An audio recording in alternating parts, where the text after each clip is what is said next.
Hello guys, this is MuscledRider and welcome back to the channel once again.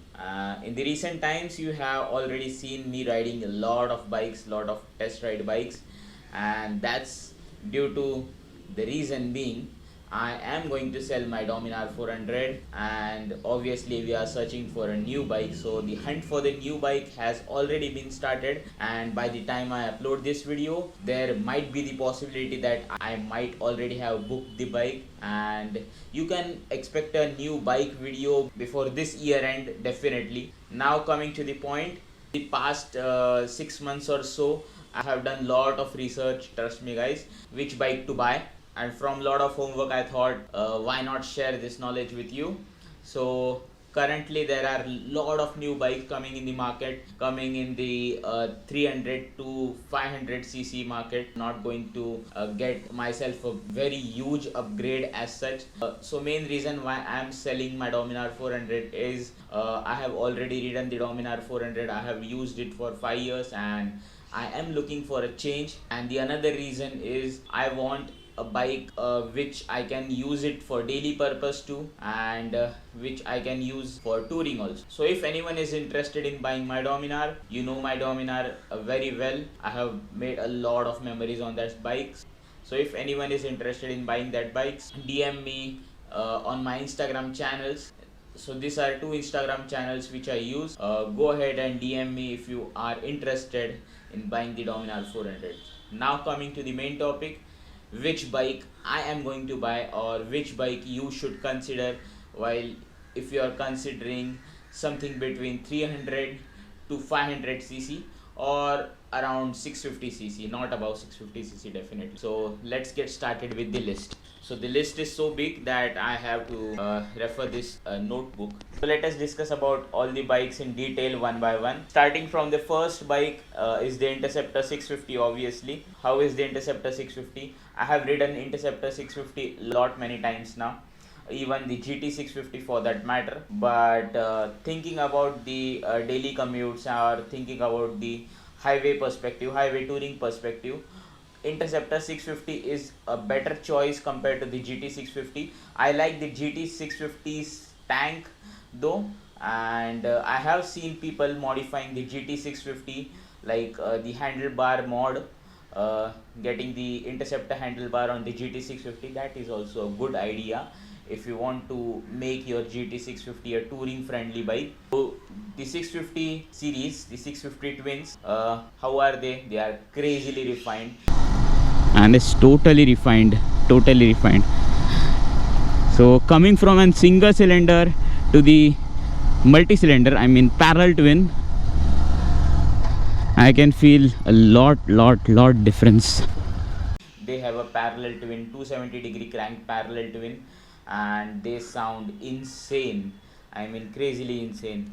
So nothing is wrong about that bike.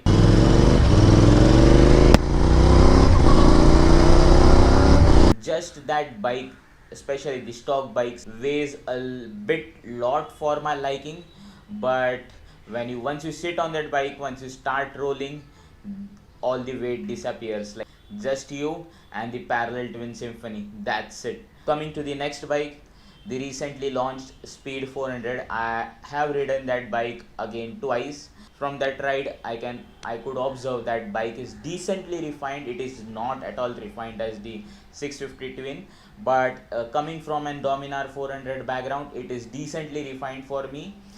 It is very much punchy, it is agile, lightweight, it is very nimble, it has a good retro design, and the quality is immaculate. The quality is great on that bike guys. If you haven't seen that bike in flesh, do go ahead, check it out in the Triumph showroom. They have bikes for display, they have bikes for test ride, and definitely that bike is also good. Going to the next bike, the Harley Davidson 450.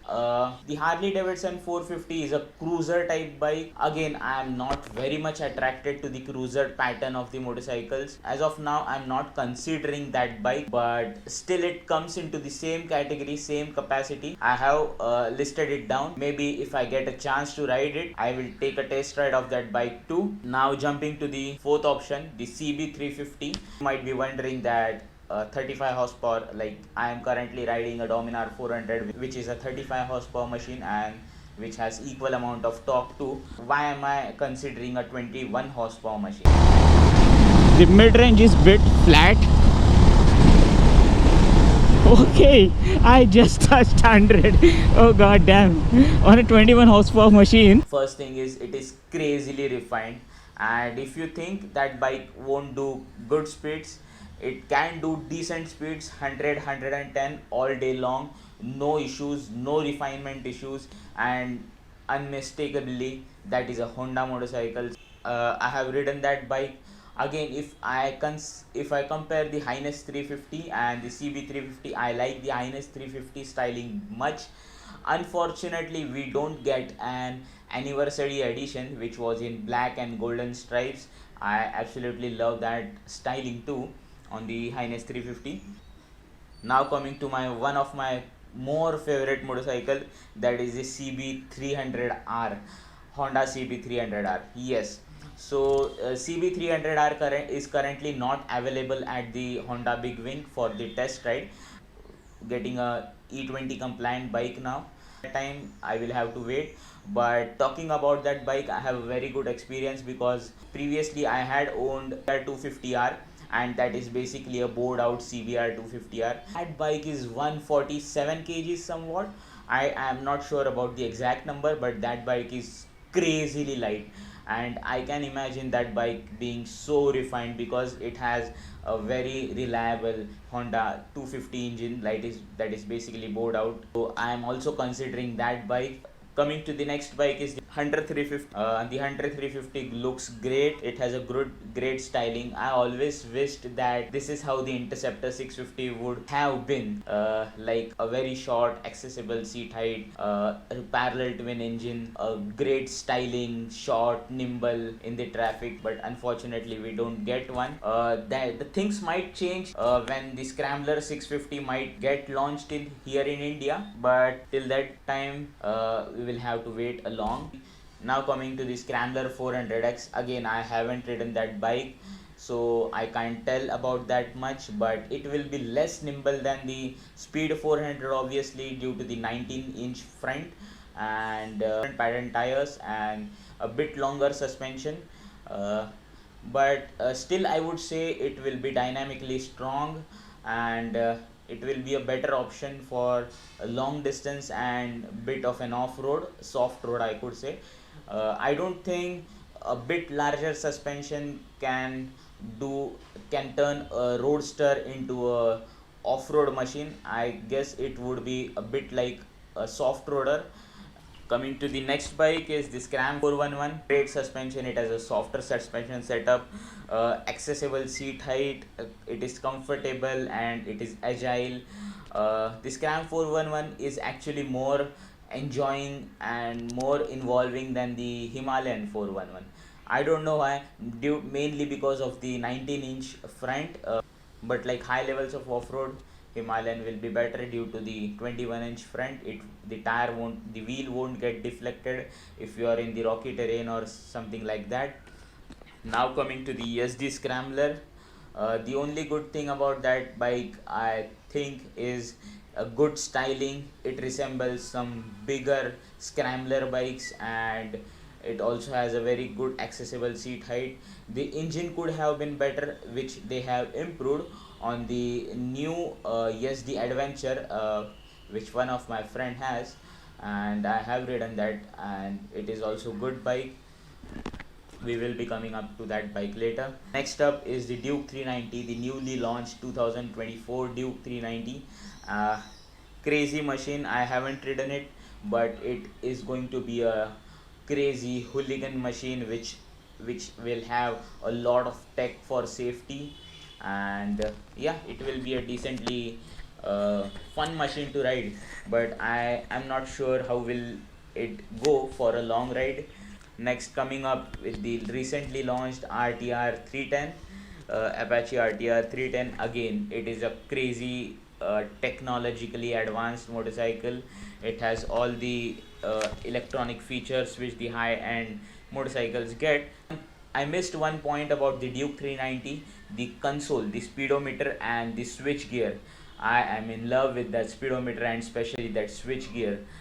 So yeah, definitely the competition is getting tighter and tighter now. Next up is the Adventure 390. It is a versatile adventure motorcycle, a great tourer. You can do long tours on that motorcycle, and also a decent off-roader. And then we have Adventure ESD, ESD Adventure. So again, I have ridden this motorcycle, and it is also a good tourer, a decent off-roader. Why I'm saying it can do decent off-roads is the engine is tuned in a way that it is more suited for touring duties compared to the off-road hardcore off-road duties, because it doesn't just have a very good low end torque and mid-range. So engine just wakes up at the top end, so it is more suited for good touring duties, but it has all the hardware to do the off-road duties too, like a decent ground clearance, a very good suspension, a tall seat height. This is what we discussed about 14 to 15 motorcycles. Out of this 14-15 motorcycles, one motorcycle I will choose, or I might already have chosen, already have booked, never know. And soon you will get to know about that motorcycle. So for that, stay tuned to the channel. If you find this video useful, if you are also searching in the market for a new motorcycle, then I hope this video is useful to you guys also. And for more updates on the new motorcycle, stay tuned to the channel. I will see you guys in the next vlog. Till then, ride safe and drive safe. Bye bye.